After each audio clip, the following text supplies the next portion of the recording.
Olá, uma boa noite a todos os amados que estão sintonizados conosco nessa noite. Nós vamos dar início a mais um estudo bíblico.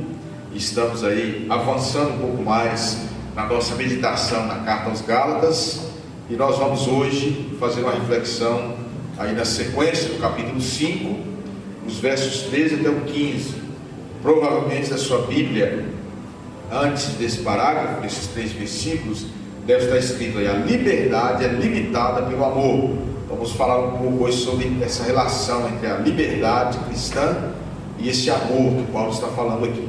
Isso? Então, para a gente dar início ao nosso estudo bíblico, vamos nesse momento fechar os nossos olhos e eu te convido para que possamos orar, possamos agradecer ao Senhor a oportunidade que Ele nos dá de participar desse culto, mesmo online, mesmo aí onde você está, mas é um privilégio que o Senhor nos dá de poder meditar na sua palavra.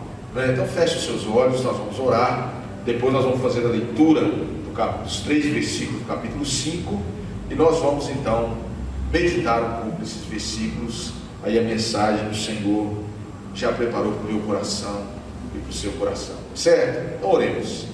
Senhor, nós te agradecemos porque mais este dia o Senhor cuidou de nós, o Senhor nos abençoou e nos deu mais esta oportunidade, Senhor, de poder reunir em espírito através dessa tecnologia e podermos meditar na Tua palavra. Louvado seja o nome do Senhor, porque a Tua palavra não está amarrada, o Espírito do Senhor não está restrito, ó Deus, às paredes de um templo, mas aonde o povo do Senhor está reunido, o Senhor está no meio deles, e o Senhor está entre nós nesta hora. Ó Deus, o povo do Senhor, várias outras igrejas e irmãs estão reunidas também de forma online para estudar a Tua palavra nessa noite, e nós queremos te agradecer, porque o Senhor está entre nós, e por isso, mais uma vez nós nos colocamos diante do Senhor e pedimos a Ti, fala conosco através da Tua palavra. Senhor, traz consolo ao nosso coração, esperança, expectativa de uma manhã melhor, nesses tempos, ó Deus, de tanta aflição, de tanta dor, tanta incerteza, tanta confusão, mas nós temos a plena convicção, a certeza inabalável de que o Senhor está no controle e o Senhor é conosco. Mais uma vez, nós estamos contemplando as evidências claras desse Teu cuidado conosco, ao recebermos a Tua palavra, porque cremos, ó Deus, que isso é providência do Senhor, para nos trazer o alimento espiritual, nos trazer edificação, consolo, para a Tua honra e para a Tua glória. E é em nome de Jesus que nós oramos e agradecemos. Amém. Amém. Vamos ler então, amados, Gálatas 5, nós vamos ler os versos 13 até o verso 15. Então diz assim: porque vós, irmãos, fostes chamados à liberdade, porém não useis da liberdade para dar ocasião à carne, sede antes servos uns dos outros pelo amor, porque toda a lei se cumpre em um só preceito, a saber: amarás o teu próximo como a ti mesmo. Se vós, porém, vos mordeis e devorais uns aos outros, vede que não sejais mutuamente destruídos. Gálatas 5, 13 até o 15. Meus queridos, eu queria compartilhar um pouco nessa noite com os irmãos sobre a liberdade cristã e os relacionamentos. Aí nós observamos que no parágrafo anterior, o apóstolo Paulo está falando sobre o prejuízo que as novas ideias introduzidas por aqueles elementos estavam causando nos relacionamentos entre os cristãos das igrejas da Galácia. Ele até usa a expressão aqui nos versículos anteriores, você pode observar aí no versículo 9, ele diz assim: um pouco de fermento leveda toda a massa. Ou seja, se nós temos aí uma bacia grande com a massa preparada para fazer o bolo, o biscoito, o pão, a gente coloca um pouquinho de fermento, toda aquela massa vai ser levedada por causa daquele pouco fermento. Precisa colocar o mesmo tanto de fermento que tem de massa naquele recipiente, não é verdade? Então Paulo usa essa figura que era muito comum no seu tempo. Os judeus apreciavam muito pão assado. Então diz, um pouco de fermento leveda toda a massa. Naturalmente que o pão consumido pelos judeus não tinha fermento, era o chamado pão asmo, mas o pão as pessoas daquela época, por exemplo, a Galácia não ficava na terra dos judeus, era uma terra mais distante, então ali sim o fermento já era usado. Então Paulo usa essa figura para chamar a atenção dos Gálatas, para que eles não foram chamados para viver naquela condição de opressão e desentendimento entre eles, mas eles foram chamados para viverem a liberdade. Então, que liberdade é esta? É sinônimo de falta de limites? Isso quer dizer que o cristão pode fazer o que ele quiser, agora eu sou livre, eu faço o que eu quero? Não, naturalmente que não. Liberdade, nesse sentido bíblico, ela de certa forma ela está relacionada com o livramento do pecado. Seria a liberdade, isso que como resultado do livramento do pecado na vida das pessoas. Então o pecado ele traz domínio sobre o homem, e Jesus veio para trazer essa libertação. Quando Paulo escreve aos Coríntios sobre esse tema, ele afirma que o pecado não terá mais domínio sobre os cristãos. Na verdade, não é aos Coríntios, é aos Romanos. Isso é a sua carta aos Romanos. Então ele trata desse tema na seção que vai do capítulo 6 ao capítulo 7, mas no versículo 14 do capítulo 6, ou seja, Romanos capítulo 6, versículo 14, ele diz assim: porque o pecado não terá domínio sobre vós, pois não estáis debaixo da lei, e sim da graça. E aí João completa esse raciocínio no seu evangelho ao informar que, ao registrar que por intermédio de Cristo nós fomos libertos. E ele afirma assim: se pois o Filho vos libertar, verdadeiramente sereis livres. E aí Paulo, lá quando ele escreve também aos Coríntios, ele nos mostra que em Cristo nós temos essa liberdade. 2 Coríntios capítulo 3, versículo 13 ao versículo 17, ele diz assim: e não somos como Moisés, que punha um véu sobre a face, para que os filhos de Israel não atentassem na terminação do que se desvanecia. Uma referência lá do Monte Sinai, que com o tempo, no início o rosto de Moisés começou a brilhar, e segundo alguns intérpretes do texto bíblico, com o passar do tempo, o rosto dele ia desvanecendo aquele brilho. Então ele colocava um véu para que as pessoas não percebessem que aquilo estava acontecendo. Ele compara aquela figura de Moisés com um véu à condição espiritual dos judeus, ou seja, dos crentes de Corinto, ou dos judeus da cidade de Corinto, que era como se eles tivessem um véu que tampava o entendimento deles. Ele diz assim: mas os sentidos deles se embotaram. O verso 14 do capítulo 3 dos Coríntios: pois até o dia de hoje, quando faz a leitura da antiga aliança, o mesmo véu permanece, não lhe sendo revelado que em Cristo é removido. Então quer dizer, mesmo depois que Jesus Cristo veio e cumpriu a lei, Paulo está dizendo que aquele povo, quando eles liam, eles tinham algo que obscurecia o entendimento deles, para eles não compreenderem aquilo que foi revelado em Cristo. Ou seja, Cristo tinha removido tudo aquilo que era passageiro segundo a lei. E aí o verso 15 ele continua dizendo: mas até hoje, quando é lido Moisés, o véu está posto sobre o coração deles. Ou seja, eles não conseguiam entender o que de fato. Moisés é o Antigo Testamento, isso é uma figura, é o nome que Paulo usa no Antigo Testamento. Então quer dizer o seguinte: aqueles judeus que habitavam em Corinto, quando eles liam o Antigo Testamento, eles não conseguiam entender de fato o que o Antigo Testamento estava dizendo, porque o entendimento estava obscurecido. Mas agora observe o verso 16 e 17, que ele diz assim: quando porém algum deles se converte ao Senhor, o véu lhe é retirado.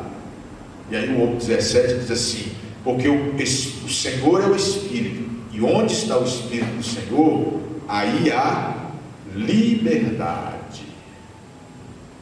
E agora você observa o seguinte: nesse texto que nós lemos, você viu que em Cristo Deus trouxe para nós liberdade, liberdade dos preceitos da lei, liberdade do jugo do pecado, né? Agora, nesse texto aqui especificamente, no contexto da carta aos Gálatas, Paulo relaciona essa liberdade cristã com os relacionamentos cristãos que estavam sendo comprometidos na igreja da Galácia. Percebeu? Então, ou seja, a situação estava de tal maneira que a vida, né, o convívio, o dia a dia entre os irmãos estava começando a ser comprometido.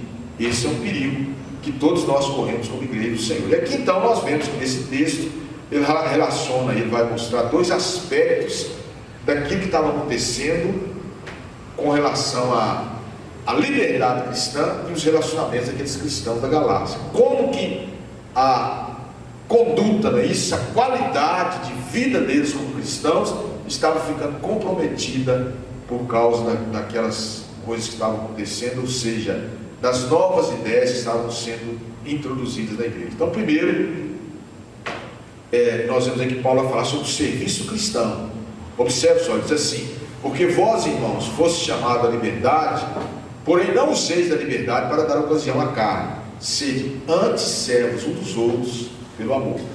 Então você observa o seguinte, que Paulo está mostrando que nós devemos buscar viver em comunhão, e a comunhão é marcada aí pelo serviço cristão.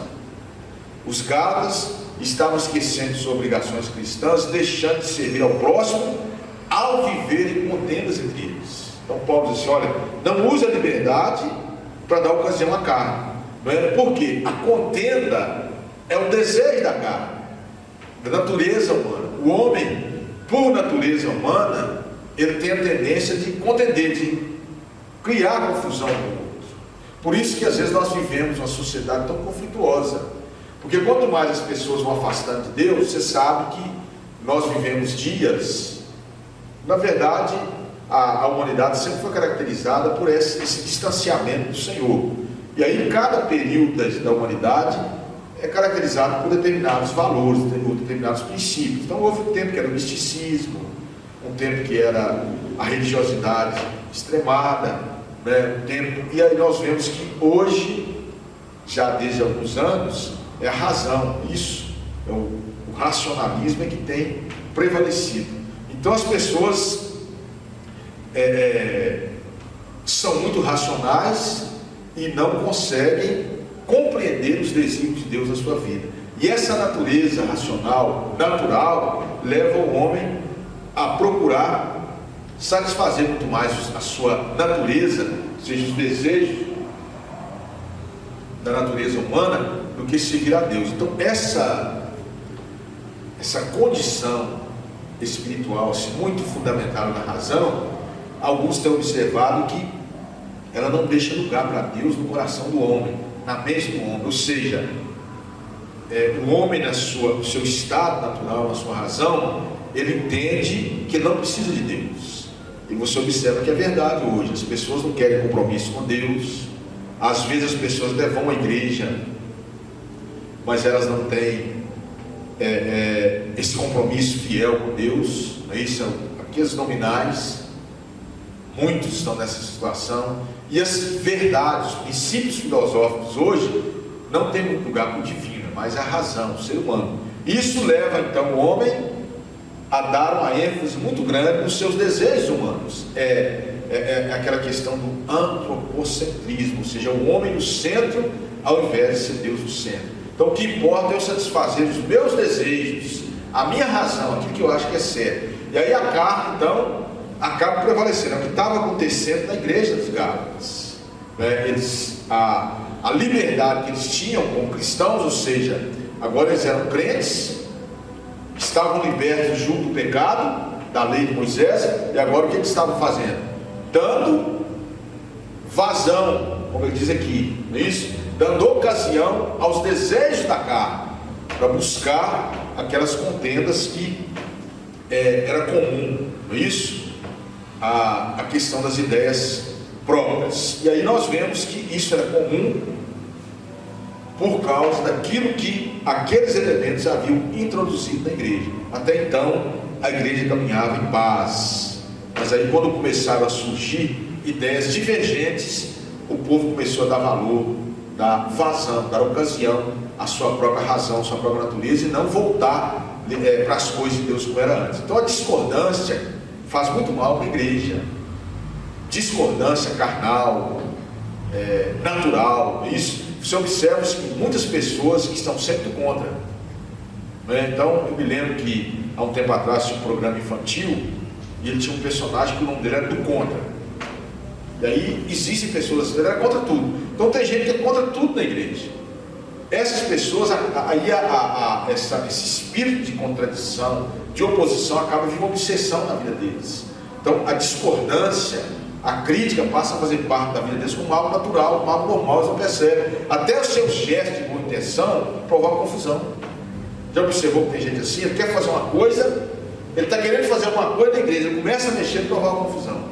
Mas é porque às vezes a pessoa tem, e aí falta sabedoria, falta prudência, falta moderação, falta compreensão com os outros, tolerância, e assim vai. Então, existem pessoas que têm esse espírito de contradição no meio da igreja, que acabam provocando contendas, acabam trazendo muito prejuízo para a igreja do Senhor, né? Então,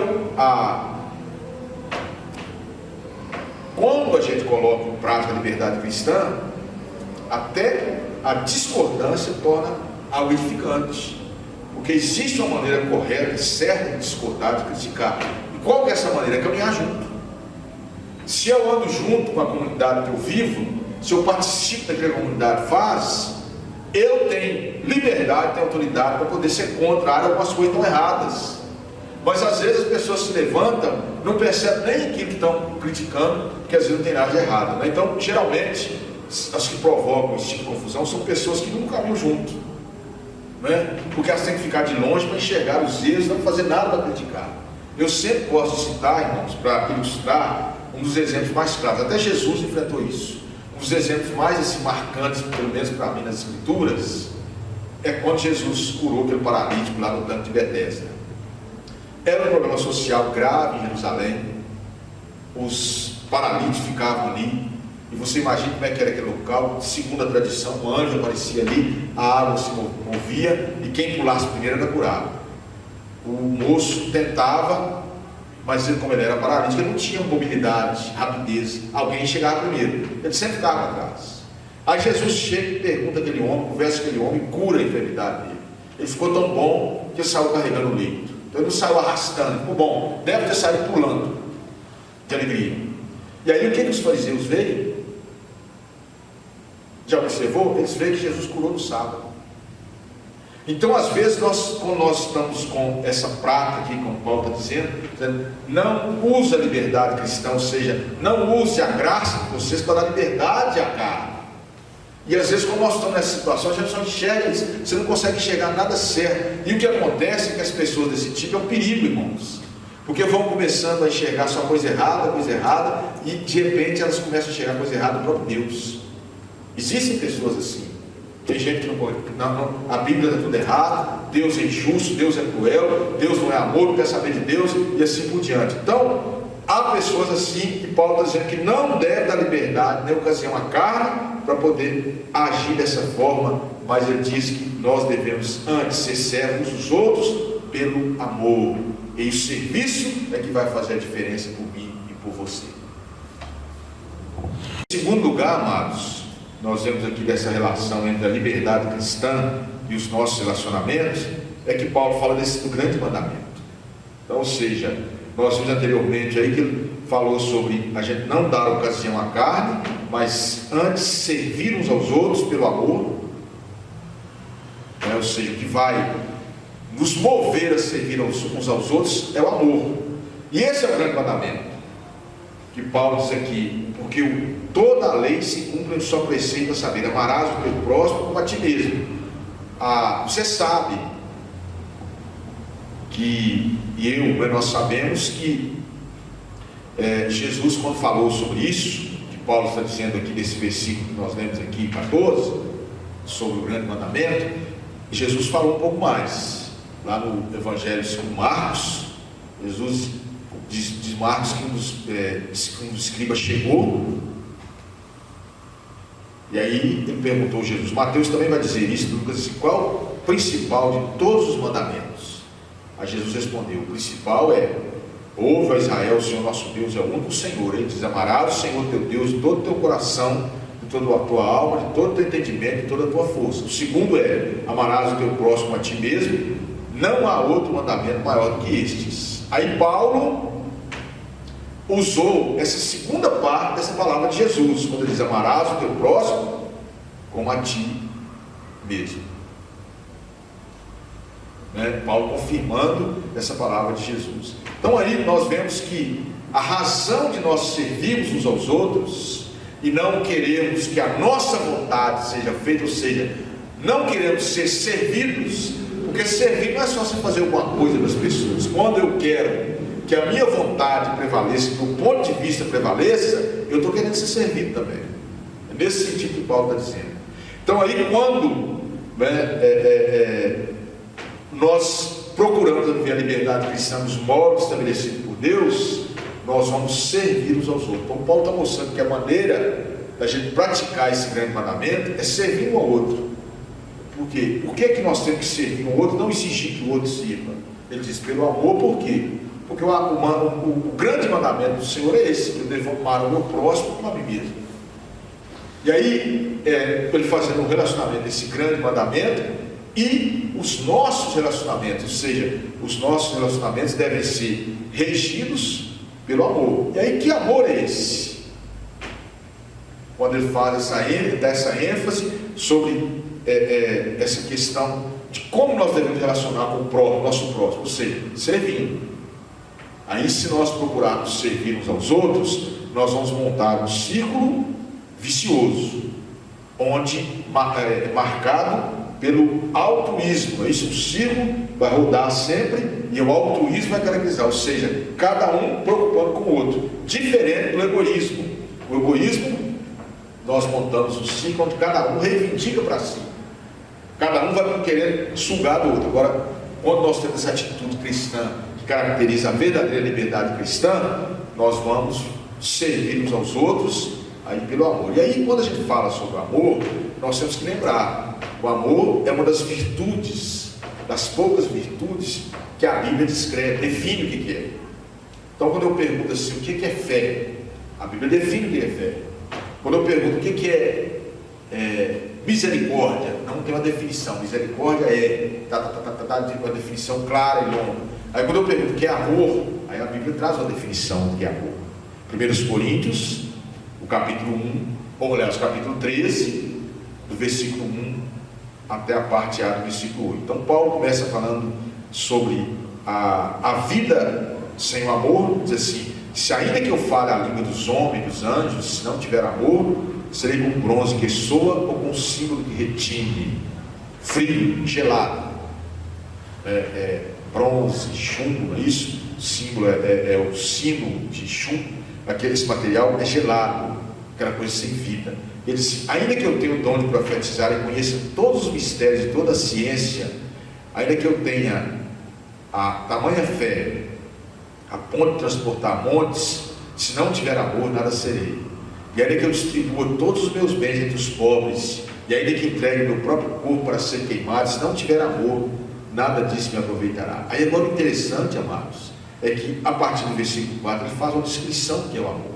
Observe que ele escreve assim, o amor é paciente, é benigno, o amor não arde em ciúmes, não se ufana, não se ensoberbece, ou seja, não reivindica para si tudo, não coloca a gente no centro, não se conduz inconvenientemente, não procura os seus interesses, não se exaspera, não se ressente do mal, não se alegra com a injustiça, mas regozija-se com a verdade.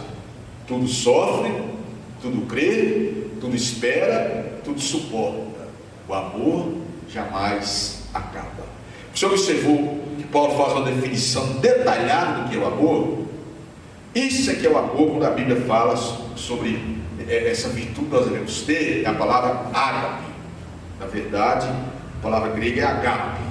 A gente fala ágape, é uma influência do latim, não é verdade? Então, mas é a palavra ágape, esse amor que a Bíblia descreve. Então, esse amor que Deus manifestou a nós não é um simples sentimento, mas são atitudes sinceras, genuínas. Algumas Bíblias até traduzem essa palavra amor aqui em 1 Coríntios como caridade, porque você observou que tem muito a ver com essa disposição de ajudar o outro, de renunciar-se a si para poder beneficiar o próximo. Então Paulo fala sobre isso, né, que esse é o verdadeiro amor, e é através dele que nós devemos servir uns aos outros. Isso ele diz aí no verso 1: sede servos uns dos outros pelo amor. E aí agora Paulo mostra que o que estava acontecendo aos Gálatas era totalmente ao contrário. E aí nós devemos ter cuidado para que isso não aconteça entre nós, não aconteça conosco. Mas quando ele diz aqui no versículo 15, ele diz: se vós porém vos mordeis e devorais uns aos outros, vede que não sejais mutuamente destruídos. Percebeu a sutileza, ao mesmo tempo a profundidade da argumentação de Paulo? Por quê? Aqueles valores ou princípios que são próprios da vida pecaminosa trazem destruição. Um está aí para a gente poder observar. São tragédias acima de tragédias nos mais variados aspectos da sociedade humana. Isso. Agora, os princípios estabelecidos sobre a graça de Deus traz vida, traz edificação. Então o que Paulo quer dizer é o seguinte: quando a gente promove essa prática carnal, aqui como estava acontecendo com os Gálatas, ou seja, há contendas entre nós, ele diz assim: olha, nós acabamos devorando uns aos outros e seremos mutuamente destruídos, ou seja, não tem vencidos e derrotados, todo mundo é perdedor. No meio da contenda, no meio da discórdia do povo de Deus, não existe ganhadores e perdedores, só existe perdedores. Todos nós perdemos, todos nós somos destruídos quando nós vivemos dessa forma. Então, se eu provoco contenda, eu estou causando também a minha destruição. As pessoas que agem dessa forma não pensam assim. Elas acham que vão levar vantagem, que elas vão vencer, que elas vão ser privilegiadas. Mas não, na verdade a gente está destruindo a gente mesmo, irmãos, quando a gente promove contendas, quando a gente não age pelo amor. Embora sejam valores, virtudes elevadíssimas que nós vemos aqui, mas vale a pena tentar colocá-las em prática, para que a gente possa contribuir para dias melhores na vida da igreja. Então, os Gálatas estavam sofrendo desse mal. Eles viviam de forma contrária àquilo que Deus estabeleceu para que a sua comunidade, para que o seu povo vivesse. Isso, eles estavam destruindo uns aos outros. Paulo usa aqui a expressão, mordendo e devorando uns aos outros, e certamente seriam mutuamente destruídos. Por quê? Porque aquela heresia, isso Paulo diz no início da carta, que alguns elementos haviam introduzido ensinamentos estranhos ao que eles haviam aprendido, e aquilo então começou a trazer contenda entre eles, e aí destruição mútua. E nós vivemos dias como esses, perigos que a igreja corre. Cada dia surgem novas ideias sobre o cristianismo, causam divisões nas igrejas e muito sofrimento ao povo de Deus. É comum nós vemos aí, surge um novo grupo com novas ideias contrárias a de onde ele surgiu, sempre assim, e aí começa a causar divisão. Então nós vemos que isso tem enfraquecido a cada dia a igreja do Senhor, porque não há mais possibilidade de a gente conseguir reunir uma grande multidão, porque a gente tem várias divergências de pensamento. Isso realmente não agrada a Deus. Então, amados, nós devemos buscar viver em harmonia, essa comunhão uns com os outros. É isso que Paulo está dizendo aqui. E não destruir os outros. Essa comunhão passa pelo serviço e não pelo ser servido. Toda contenda surge primeiro no campo das ideias, não na prática. Um acha que tem que ser de um jeito, o outro acha que tem que ser de outro, e aí começa tudo. Aí começam aquelas rixas, começam as feridas, e aí começam as divisões, e acabam surgindo grandes conflitos, e nós vemos aí como que é difícil, não é isso? Então aí eu queria deixar aqui pelo menos algumas dicas bem simples, para que a gente pudesse fazer uma reflexão sobre qual tem sido, eu pensar qual tem sido a minha conduta, e você pensar qual tem sido a sua conduta, para que a gente possa contribuir para usar a nossa liberdade cristã, não para dar ocasião à carne, mas para dar ocasião ao Espírito, para agir em nós e na igreja, na comunidade que nós fizemos. Então eu coloquei aqui alguns princípios, uma sugestão para nós, para você pensar. Isso, apenas pontos de reflexão, que você pode concordar ou discordar, mas de repente, se você concordar, quem sabe é uma oportunidade para colocar em prática. Primeiro, põe na sua mente o propósito de amar, gostar das pessoas. Se não vai com a cara de alguém, ora a Deus para te ensinar a gostar dessa pessoa em primeiro lugar. Gostar, amá-la como ela é. E depois, em segundo lugar, ore para que Deus mude nela o que você não gosta. Aí sim, não é? Seria uma boa atitude. Segundo, procure participar mais da igreja, se inteirar melhor do que está acontecendo. Esteja junto. Não é? Tem crente que vai à igreja mês em mês, quando vai, e não vai adiantar. No céu você vai conviver com essa turma mesmo. E de repente, pode ser que é você que está ficando de fora. Então procure participar mais da igreja, se inteirar melhor do que está acontecendo, participar mais. Por exemplo, nós estamos nesse tempo de pandemia, fique mais atento aos grupos, participe mais, assista mais aos cultos, dê uma manifestação de apoio, enfim, uma força. É sempre bom vir dos irmãos, participe. Quando a igreja estiver funcionando normalmente, participe. Tem gente que não faz parte de nada na igreja, é só sentar no banco, só frequenta e muito mal. Isso não agrada a Deus, isso não promove comunhão, não promove essa edificação que Paulo está dizendo aqui. Terceiro lugar, se envolva mais com as pessoas, ligue para alguém, visite para alguém, eu estou orando por você, olha, visite alguém, vá tomar um café, sei lá, passei aqui para dar um abraço, você, oi, como vai? Nós fazemos esse tipo de coisa, nós cobramos muito das pessoas, mas nós nunca fomos. Alguns de nós nem sabem aonde alguns irmãos moram, porque nós nunca fomos lá. Então isso a gente não está promovendo comunhão, a gente não está servindo. Às vezes aquela pessoa está ali precisando de alguém para dar um abraço, dar uma palavra, uma oração, e você está aí cobrando para que ela vá lá. Então pense nisso. Outra coisa, outro princípio que eu queria deixar, por último, isso, pare de dar ouvidos a ideias que vêm de fora. Com esse negócio de internet, então, existem pessoas que são pastoreadas por outros pastores. Você está na igreja, mas aí é o rádio, a televisão, o YouTube, e esse é o meio que o inimigo usa para semear as contendas. A gente também tem gente de outra igreja que fica ligando para a gente, confia na gente, ouvindo as mensagens. Então tem sempre essa turma. Pense nisso. E às vezes é comum nós estarmos ouvindo pregadores que são de outras denominações, ensinando doutrinas diferentes, quando não heresias, mas diferentes das nossas, já vai trazer contenda. Foi isso que aconteceu com os Gálatas. Os indivíduos chegaram lá introduzindo ensinamentos diferentes. No caso deles é uma heresia, não é isso? Nós respeitamos as outras igrejas, têm as suas visões doutrinárias, convivemos com elas, mas nós não vamos levar para lá, e nem também não queremos que as pessoas venham trazer de lá para cá, não é isso? Então tem gente que faz essas coisas e aceita isso com maior naturalidade, e às vezes no nosso meio pessoas comentando sobre ensinamentos que são de outras denominações, que não tem nada a ver com a nossa igreja. Isso não promove comunhão. Lembre que a contenda começou entre os Gálatas por causa disso. Gente chegou com ideias diferentes. Há uma forma, isso não faz bem para a comunidade, há uma forma da gente poder mostrar os erros. A gente precisa caminhar junto, a gente precisa estar apoiando e a gente oferecer soluções. Críticas geralmente não trazem benefício. O que traz benefício são críticas construtivas, onde as pessoas chegam para poder oferecer uma ajuda e caminhar junto. Se a pessoa não está aguentando carregar aquele peso ali, quem sabe ela está precisando de um ombro ali para poder ajudá-la.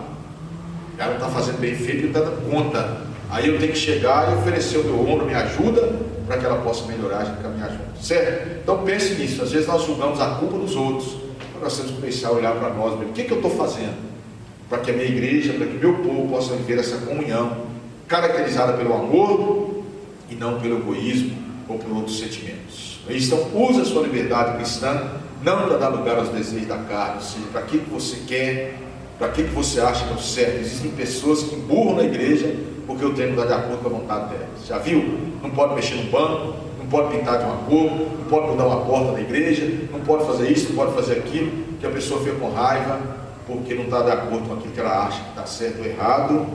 Isso aí promove contenda, promove essa situação de falta de paz, como estava acontecendo na igreja da Galácia. Nós temos que lutar para que a gente viva em comunhão, que a gente viva. A Bíblia diz que nós temos a mente de Cristo. Quanto mais nós formos formados, se a nossa mente for dominada pela vontade do Senhor, mais nós vamos nos acertar no meio que nós estamos vivendo e conseguir contribuir para que tudo aquilo que está errado possa ser consertado na vida. Então, amados, que o Senhor abençoe a você nessa noite de estudo, você possa pensar nisso, para que a gente possa de fato fazer como Paulo está dizendo aqui, sediante servos uns dos outros pelo amor, que a nossa liberdade cristã seja caracterizada por esse amor cristão e produza um verdadeiro serviço cristão que abençoe vidas, não que venha desanimar vidas, mas sim abençoá-las para a glória e honra do Senhor. Então que Deus abençoe a você. Feche seus olhos, vamos fazer uma breve oração encerrando esse estudo. Obrigado, Senhor, pela tua palavra. Nós agradecemos ao Senhor por esse estudo que o Senhor nos concedeu nesta noite. Ensina-nos a de fato a viver a liberdade cristã para a glória e honra do Senhor. E é no nome de Jesus que nós oramos e agradecemos. Amém.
Chegamos então ao final do culto dessa noite.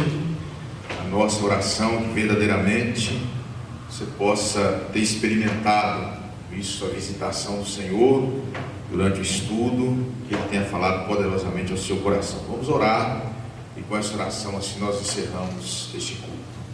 Senhor, nós queremos te agradecer pela tua palavra, que o Senhor trouxe aos nossos corações nesta noite, lembrando-nos da liberdade cristã, que nós experimentamos por intermédio de Cristo Jesus, porque através dele, da sua obra na cruz do Calvário, hoje nós temos vida e vida em abundância. Hoje nós somos filhos do Senhor e temos essa liberdade da graça do Senhor de andar na tua presença. Ajuda-nos para que em nenhum momento nós usemos essa liberdade cristã para dar ocasião aos desejos da carne, da natureza humana, mas possamos viver de acordo com a vontade do Senhor e para a glória do Senhor. Pedimos que o Senhor visite cada lar que agora está sintonizado conosco neste culto, e que a tua graça toda suficiente possa ser a provedora de todas as necessidades dessas famílias. Nesses tempos difíceis, nós queremos mais uma vez orar e pedir ao Senhor: ó Deus, tem misericórdia de nós. As pessoas continuam adoecendo, as pessoas continuam morrendo, ó Deus, famílias sofrendo, as desinformações continuam sendo conflituosas, e nós continuamos, ó Deus, nesse caminho da incerteza, da tragédia, mas nós queremos descansar no Senhor, pedir ao Senhor que tenha misericórdia de nós, por amor do Senhor e por amor do teu povo, ó Deus. Detenha essa pandemia, ó Deus, que o Senhor mesmo possa acabar com esse vírus, para que a nossa sociedade brasileira e também a sociedade mundial possa se ver livre, ó Deus, dessa pandemia, para a glória e honra do Senhor. Enquanto aprova o Senhor atravessarmos, ó Deus, esse vale, que o Senhor nos dê o consolo do Senhor, a confiança no Senhor, o descanso e, sobretudo, ó Deus, a moderação, a prudência, a sabedoria para agir. Fica, ó Deus, com cada um de nós, continue nos guardando, nos sustentando, não nos deixe de esmorecer, Senhor, mas que estejamos sempre confiando no Senhor. E é no nome de Jesus que nós oramos e agradecemos. Amém. Que Deus abençoe a todos, em nome de Jesus. Amém.